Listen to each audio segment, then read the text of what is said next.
И у папы была мечта, значит, чтобы я работала на телевидении именно в спортивной тематике. Я, в принципе, тоже вот росла с этой мечтой. Телевидение, вот я же говорю, это стало уже, так сказать, для меня уже всем. Это стало моей жизнью. Я уже себя просто не представляю без телевидения. Я считаю, что вот эти 20 лет – это лучшее в моей жизни. Я скучаю по нашей редакции, я скучаю по нашим ребятам. Вот этот адреналин, мне говорят, ты без этого адреналина не сможешь. Ты даже на пенсию выйдешь, охранником будешь на телецентре работать, потому что ты не можешь вот без этой суеты.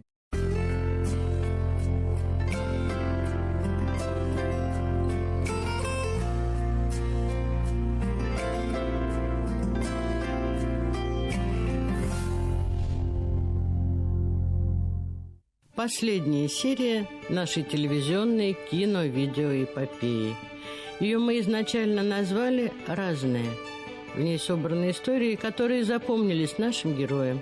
Забавные, печальные, трогательные. За эти 15 лет разные были периоды. Но при этом, при всем, мы все продолжаем работать. И мы женили там друг друга, да, хоронили друг друга. То есть, в общем, я хочу сказать, что мы знаем очень много о жизни друг друга здесь, на БСТ. Мы знаем, кто чем живет, потому что у кого-то там дети женятся, мы на этих свадьбах гуляем, кого-то мы провожаем из коллег в последний путь, и мы на этих встречах переживаем и плачем, и потом еще долго в себя приходим, прежде чем как-то... Телевидение же, оно очень жестокое, понимаете, потому что были моменты, я вижу, как люди тоже выходят из ситуации, были моменты, когда близкие болели, а у тебя прямой эфир, и ты ничего с этим сделать не можешь. Ты вот как бы берешь себя в кулак, да, слезы наматываешь там на кулак и выходишь в прямой эфир, чтобы зрители этого не видели. Была потрясающая атмосфера в рабочем кабинете. Майя Курбанова, Гузель Галимова, Венера Юмагулова. Как они меня приняли в свой круг, я даже не знаю, но мне было с ними настолько интересно. Мы называли это сообщество «Женсовет», мы очень дорожили друг другом, мы делились секретами какими-то, но мы и поддерживали в работе друг друга очень сильно. И на протяжении вот стольких лет мы продолжаем общаться. Единственное, вот Майя Курбанова нас покинула, к сожалению. А так и в трудные минуты, и в минуты счастья девочки поддерживали. Я помню, они мне устроили потрясающий день рождения. У меня были тяжелые какие-то времена. И они мне сказали, вот в это время ты придешь вот по такому-то адресу, Гузель Галимовой. И я прихожу, и вот вы не поверите, такая звездная дорожка из свечей. У меня в жизни никогда таких эмоций не было. В темноте я открываю дверь, света нет. И вот эта вот звездная дорожка прямо к праздничному столу. И там сидят вот наши девочки. Это удивительные эмоции, и их надо сохранить в сердце на всю жизнь, конечно. Пересекаемся как-то в коридоре в комитете, он так хватает и говорит, вы ели что-нибудь сегодня? Я говорю, нет, мы вот сегодня еще ничего не ели, Мирослав Владимирович. Он такой, я сегодня готовлю уникальное блюдо. Все, я вас вечером жду. Один раз так, второй раз так, третий раз. То есть он подкармливал постоянно, да. И уже потом начинаешь понимать, что это же он делает не потому, что ему очень приятна твоя компания, да, и что мы приходим, там какая-то тусовка идет телевизионная, а, наверное, потому что он понимает, что молодых надо поддерживать. Он тогда был уфимским музыкантом, тогда нужно было записать для «Золотого камертона» 3 песни от «Комсомольской правды», от газеты «Комсомольская правда». 3 песни. И он пришел, мы тогда записали «Не стреляй», и еще какие-то 2 песни, сейчас уже не помню. И он тогда прошел этот «Золотой камертон», стал лауреатом этого конкурса, насколько я понимаю. И вот так мы с Юркой познакомились, тогда приходили в телецентр, а я же тогда писал по ночам. Я сейчас могу сказать об этом. Я писал по ночам. В 1984 году «Периферию» писали. Тоже так же писали ночами, привозили. Мы писали там 2 или 3 дня, потому что там была такая очень кропотливая работа. Во-первых, появилось стереооборудование на радио. Мы писали, мы сначала 2 дня писали фонограммы. Долгая такая история была, конечно. Кто-то уставал, кто-то ночью спал, там приходилось будить. Но Юрка молодец, Юрец, Огурец, он держался так крепко. И он, кстати, тоже такой... Очень непростой человек, очень такой в работе очень такой требовательный, сложный человек. Но я же их не сжег. Я же тогда отдал их на сохранение 2 людям. 1 дубль на 19-й скорости я отдал на радио Князеву Саше. Был такой главный инженер, я не знаю, сейчас он есть. Саше Князеву. А оригинал 38-й скорости я отдал Генке Сергееву, главному инженеру, который умер в 92-93 году на сохранение. И эти 2 оригинала, один оригинал, другой дубль, лежали на телецентре. И никто не мог подумать, что они там. Понимаете? Вот, к сожалению, тот дубль, который, я так понимаю, был у Саши Князева, отдали Юре на 19-й скорости, периферию. А на 38-й скорости, к сожалению, Генка Сергеев умер. Раньше, когда читали потом уже новости по одному человеку, Флюр Мурзина отчитывает новости, уходит, там идет заставка. За это время должна уйти, я должен зайти сесть. И был у нас на телевидении кот, такой наглый, такой толстый, довольный. Его все кормили, он был единственным на телецентре. Он чувствовал себя хозяином. И он там, значит, в углу за декорациями, он там спал себе мирно, тихо, пока Флюра читала. Я сажусь, начинаю... Все, оператор поставил камеру и вышел. Звукорежиссер сидит на 2-м этаже, макетка на 1-м. Я начинаю читать, и я вижу, что кот проснулся так, вышел оттуда, потянулся сладко и решил подойти ко мне. Я в кадре. Я объявляю сюжет. Пока идет видео, я так ногой этого кота отпихиваю. Он, естественно, говорит «мяу». В этот момент меня дают в кадр. Я начинаю читать, а кот опять ко мне лезет. Значит, и я чувствую, что вот он уже сидит вот рядом, уже так, как кошки обычно так изготавливаются, когда прыгнуть. Я нажимаю ему на лапу, потому что я понимаю, что если он сейчас прыгнет, он окажется у меня в кадре вот здесь, прямо передо мной. Я нажимаю ему на лапу. Он начинает орать. Я читаю в этот момент текст, который идет. Объявляю сюжет. Дают сюжет. Я нажимаю кнопку, говорю наверх. Быстрее. Где оператор? Быстрее сюда, потому что здесь код, надо его выкинуть. Сюжет короткий. Пока, значит, оператор заходит, я опять уже в кадре. Я отпихиваю кота. Начинаю читать дальше этот текст по новостям. Оператор пытается поймать кота на четвереньках, чтобы не попадать в кадр, потому что вот камера, вот стол. Он на четвереньках за ним, кот от него. И вот такой у нас был эфир. На следующий день, Кудакаев, кстати, был директор, он говорит, что-то мне показалось, что там коты орали. Я говорю, не, Фаниль Шамсич, показалось. И вот, значит, каждую неделю подводились итоги социалистического соревнования, и дежурный редактор выступал, рассказывал, как все хорошо или плохо.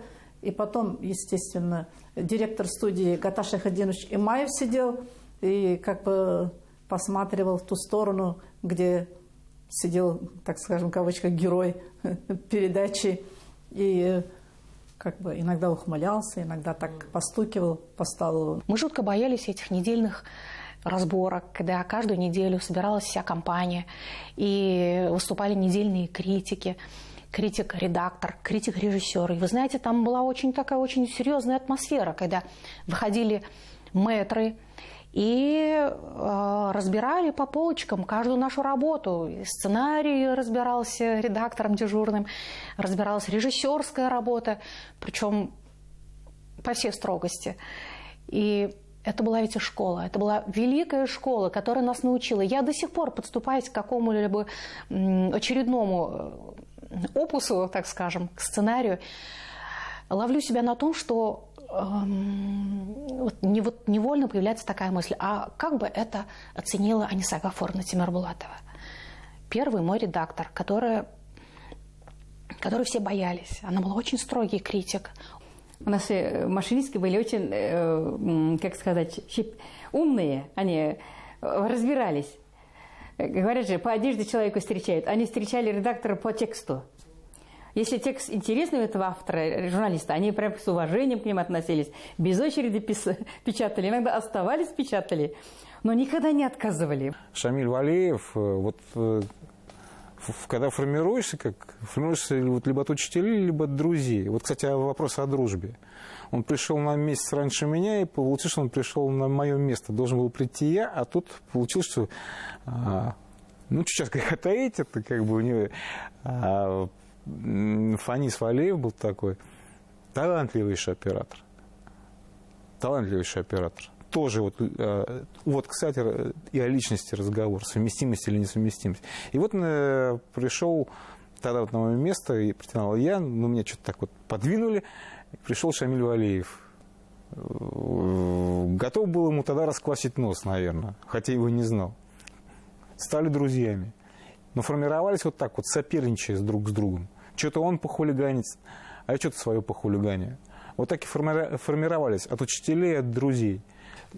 Спустя год после того, как я устроился сюда, меня отправили на двухмесячные курсы. Я помню, редактор КВН,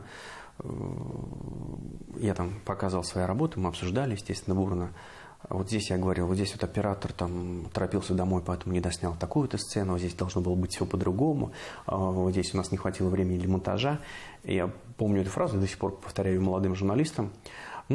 Раз как бы не получилось у тебя, вот бегущей строкой, говорит, накладывай. У меня оператор торопился домой, у меня не хватило монтажного времени, у меня там еще чего-то не хватило. Вот, потому что зрителям, на самом деле, по барабану, что у тебя там, как произошло на съемках, люди хотят и должны видеть готовый, качественный продукт. Ты за него отвечаешь. И если у тебя не получилось, не место тебе в профессии. Не все на телевидении могут работать, это мы тоже знали. Кто-то приходил, через 2 месяца прощался тихонько, через полгода тихонько уходил, сматывая уточки. Мы так между собой посмеем, вот так поглядываем, ничего не говорим, потому что можно понять человека. Это же, с одной стороны, не недостаток. Просто, видимо, надо при телевидении, работу на телевидении принять как таковой, как факт. Новогодние огоньки. Это, конечно, и иногда слезы, и праздник большой. Слезы почему? Вот, в частности, я помню, вот, когда я замуж вышла, естественно, все годы я дома не праздновала, не встречала Новый год, естественно, на работе, да, вот стоишь на экране с фужером, шампанские и поздравляешь народ, если бы это самое только. Думаю, в этот год мой муж, значит, там устроил праздник, там заказал ресторан, там друзей позвал. И вдруг вечером, почти уже вечером, руководство мне говорят, что сегодня я читаю новости 31 декабря и еще поздравляю народ. И вообще весь вечер веду. Мужу сказала, что я на работе, но это вообще это ужас, конечно. Я начала работать, все уже причесали меня, но в этот день, конечно, были слезы. Но это ненадолго, потому что со слезами не выйдешь в праздник в эфир. Фаритом Бекбулатовым мы новости читали 31 декабря. И далее, значит, в 12 часов уже Новый год. Шампанский был натуральный, настоящий. Операторы за камерой. Все, в общем, да? И, значит, мы поздравляем на татарском, на русском, на башкирском языках. Все гости тут. Композитор Захир Исмагилов, Аурту Прагингельбухан, Фарида Кудашева, Бахти Гайсин. Сегодня, конечно, их нет, Аурту Прагингельбухан. Месяр Басыров, автор этого Нового года, автор этого сценария. В 1986 году на башкирском телевидении встретилась с Игорем Верещаком. Мы поженились, и вот уже 30 лет живем вместе. У нас 2 потрясающих детей. Спасибо башкирскому телевидению, хочу сказать по секрету, что я встретилась с Игорем Верещаком. Мы счастливы уже 30 лет в семье. Первый человек, которого я узнала, познакомилась, была Гульнара Хабирова. Она каким-то образом замещала секретаря, директора телевидения. Она выписала мне пропуск, проводила меня, и в течение, не знаю, недели, наверное, тоже ей приходилось встречать. Только потом я узнала, что Гульнара сюда вообще случайно попала, потому что она на тот момент была ассистентом режиссера, а летом секретари тоже в отпуске уходят, и по очереди, по-моему, ты тоже была. А ты не была секретарем, нет? Вот, и, по-моему, по очереди, да, все, у кого чуть-чуть свободного времени было, что как бы вообще редкое явление, да. Вот, Гульнара встретила меня, проводила, я попала в новости, в новостях была горячая пора, был август, был один человек в редакции, это был Айтуган Мингажидинов, он был злой, он ругался, он вообще с ненавистью смотрел на всех стажеров, которые в этот момент пришли на телевидение, да, он их ненавидел. Первый вопрос, который он мне задал, был: стихи пишешь? Я говорю: не пишу, ладно, оставайся. Вот. И я, значит, написала какой-то текст, он его посмотрел, сказал: так, это все лирику убираем, а вот это нормально, ладно. В общем, я через 2 недели стажеров осталась я одна, вернулись еще бывалые парни, да, там вернулся Стас, вернулся Наиль, вернулся Галим, вот, и, в общем-то, команда пополнилась, и мы продолжили работу. Вначале было телевидение это мечтой, вот как я вам сказала, да, вот мечтаешь, вот это делать, вот это хочется, этот проект, это снимать, вот это вот, ну, это все можно, вот, мечтаешь много, вот идешь куда-то сразу, уже становишься, сама собой становишься уже как бы телевизионщиком, на мир смотришь, на весь мир смотришь взглядом телевизионщика. Мы иногда скидывались вот в свои там по 30, по 40 рублей, сколько мы получали, и нам хватало сесть на самолет, полететь в Москву, разогнать тоску, как мы говорили, там провести максимум 2 ночи, а то и 1 чуть-чуть, и сходить в театр, киновыставку, там на какое-то спортивное мероприятие, куда-то. Просто погулять по старым улицам Москвы, которые до сих пор еще есть. А вообще я благодарен Радику Гариеву, тоже честно скажу. Это царство ему небесное, Радик. И вообще благодаря то, что я уехал в Москву, это Радик, наверное, потому что я же с ним делал о нем фильм, так и не закончил. Буквально за 2 дня до смерти он позвонил мне и говорит: Игорь, приезжай. И у него такой голос, очень тяжелый голос был. Я к нему приехал. Я смотрю, супруга выходит, приходит и говорит: ну, это самое. А он очень такой тяжелый, уставший, психологический человек. Он мне рассказал о некоторых ситуациях сложных, которые у него складывались в республике. Вот. Хотя он тогда был и директором театра оперы и балета. Вот. И он мне сказал: Игорень, зря ты вернулся в Уфу.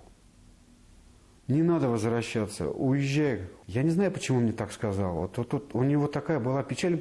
Я говорю: Радик, ну как вот так? Мы же пытаемся здесь что-то сделать хорошее, чтобы республике было хорошо, чтобы людям было нормально, чтобы люди понимали, что, зачем. Ну, не то, что понимали, а создавать какую-то определенную культуру, не культуру, я не знаю. Ну, вот. Но он мне сказал: Игорь, ну не получится у тебя. Не получится. И вот буквально через 2-3 дня, у нас должны были быть съемки. И мне супруг говорит: а Радика нет. Я говорю: как? Я еще помню, как нет? Я еще крикнул. Да, что я крикнул, я не могу понять. По телефону. Шок. Для меня это был шок. Была Уфа, забитая, маленькая, провинциальная. Я жил вот тут вот по улице, по-моему, это Фрунзе называется улица, да, там такой стоял домик, его давно снесли уже, напротив какого-то завода. И мечтал, еще до школы. Пришла на телевидение с квадратными глазами, совершенно не понимая, что это за государство такое. Начинала я с ассистентов звукорежиссера, когда меня привели на пульт, а там несколько тысяч кнопок, какие-то сенсоры, микшеры, и там много страшных слов мне сказали. И спросили: справишься? У меня дрожали коленки. Я говорю: конечно, справлюсь. Но у меня такой принцип. Вижу цель, не вижу препятствий. Справилась. На самом деле, да, вот это кресло, оно перешло по наследству, скажем так, от моего первого учителя, от тогдашнего руководителя новостей Радмира Дамировича Мурзагалина. Это было...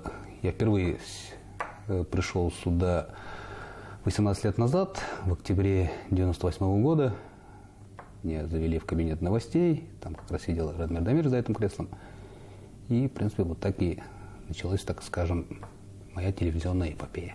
Вот однажды мы ехали с командировки, уже с юбилея одного предприятия, там очень помпезное такое было мероприятие. И вот уже мы доехали до Чешмов, уже чуть-чуть до Уфы осталось. И вдруг вот наша машина заглохла. Зима, это, по-моему, был февраль месяц, там уже что только водитель не делал, уже толкать вместе пытались уже там, ну, как-то уже, не знаю, согреть по-разному, в общем. Ну, все бесполезно. Мы поняли, что мы можем застрять всю ночь. И в это время вот мимо нас проезжали вот эти вот, ну, такие вот дорогие джипы, которые тоже вот с этого мероприятия ехали, мы голосовали, но, к сожалению, никто не остановился. Вот, ну, настолько вот мы были шокированы этим. Лет 15 тому назад у нас был такой очень-очень строгий дресс-код. Девушкам было такое тоже особое отношение.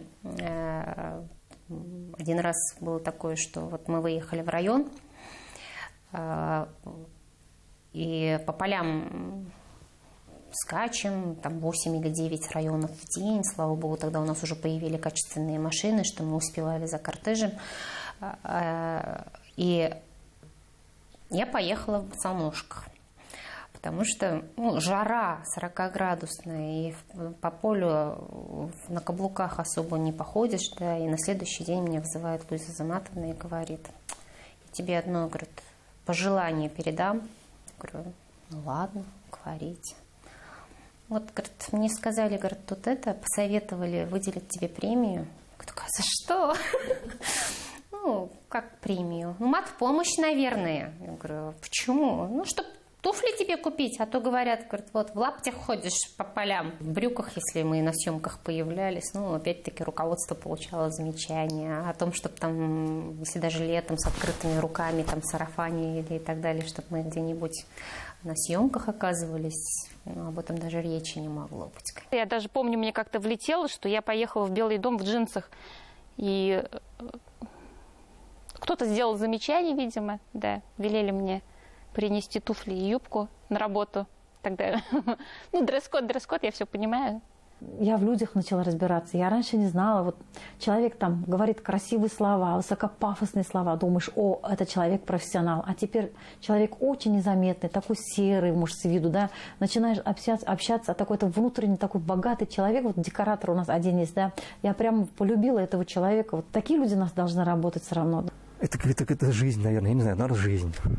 Ее назначил некоторым болотом, вот, который засасывает и никогда не отпускает. Если один раз попал на телевидение, больше оттуда никогда не вырвешься. К сожалению, это вот, ну, это жизнь. Булат Уразбаев. В предисловии к своей книге, обращаясь к читателям, он писал: «Всю жизнь я служил идеям, в которые верил. Многие из них оказались приходящими. Может быть, после меня останется лишь несколько ярких картинок и мыслей. И что-то заставит вас встрепенуться. Это ведь тоже что-то значит. Осталось многое. После Булата, Славы, после наших старших коллег. Сотни передач на самые разные темы, километры кинопленок. Осталась память, это дорогого стоит.